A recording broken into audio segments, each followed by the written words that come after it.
$149. And this is going to go, well, it can do two things. It can go in the vehicle when I sleep in it. Go right in the front. I bought this extra long exhaust pipe, which will extend out the window, the top window of the car. There's an intake over here. This is where the forced air goes through, and the hot air comes out over here.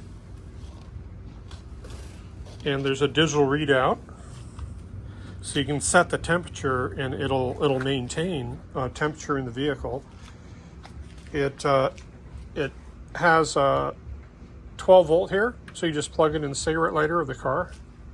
Anyways, keeps your car nice and toasty. It only uses a half liter, I think, an hour is what they said. So, you know, I forget what this fuel, I think this is like a 2 or 3 liters. But I'll test it out and let you guys know how it is. But this works out. It'd be a great backup source of heat.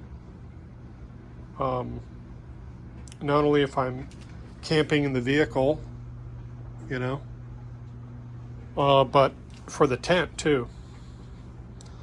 Anyways, see ya. So here's the setup here. There we go. It's kind of all packed. I just brought some pillows in. This, I brought this extra cooler, and what I like about the extra cooler is that not only is it a cooler, but it actually holds all my loose items. Mm-hmm. And it's a big ass cooler, and who knows?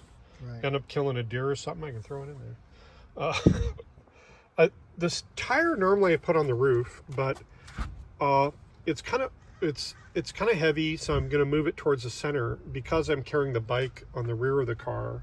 I like to push more weight towards the front, right, to balance it out. If and not, low as possible. Yeah, and low.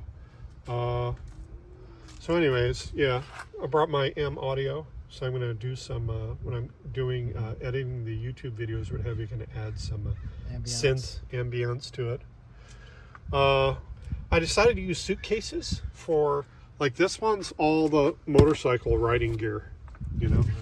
Just keep things separated, you know. The tent, the 12 by 12 tent is down over here with some miscellaneous stuff. I'm not sure if I'm gonna put the windshield on or not for the bike. For the bike, you know. Yeah. So if we go to this side over here,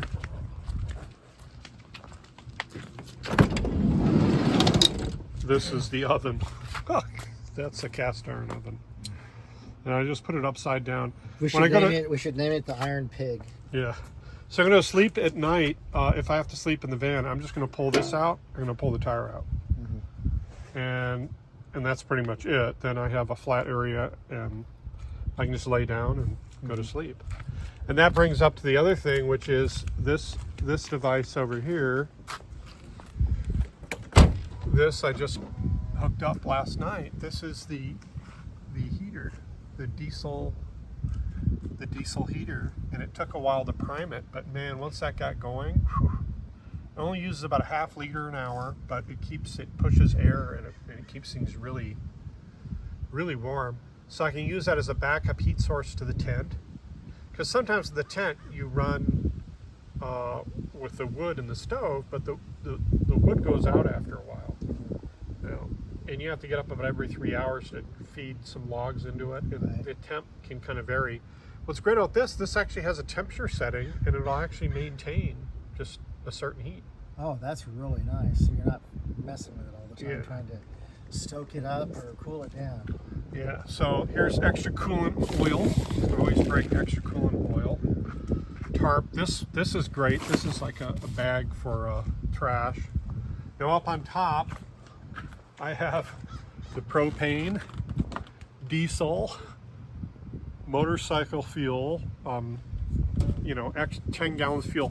When I was in Moab a couple of years ago, I was surprised. There was like no gas stations around there.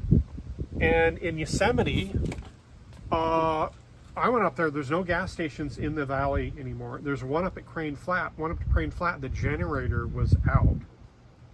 And I couldn't get any fuel. And Moab, I actually used 5 gallons of gas, and I barely made it to gas. I said, shit, you know what? Next time I come, I'm bringing 10 gallons.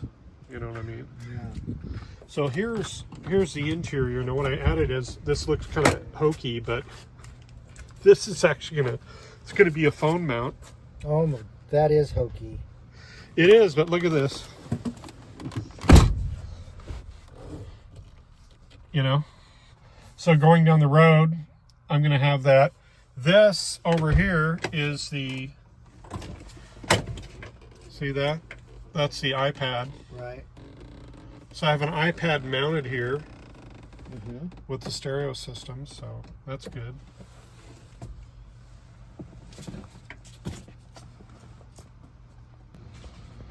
Okay, the day has arrived.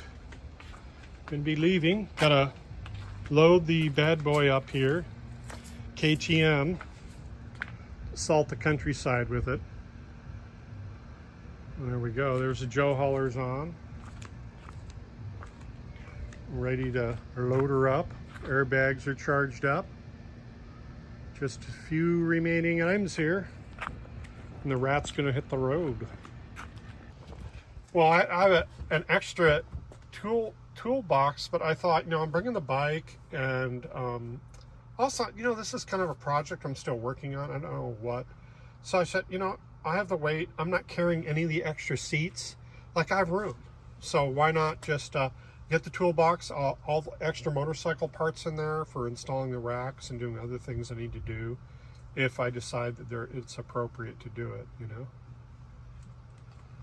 Then come on over here, show you this.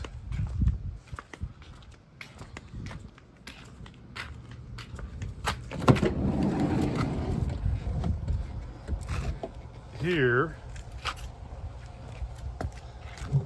freezer, ice. Look how cold that is in there. I want to be freaking cold. So that's a freezer. And there's a refrigerator. All my water's in here, nice and refrigerated. These run about $1,000, right here. They're a little bear proof with the little locks.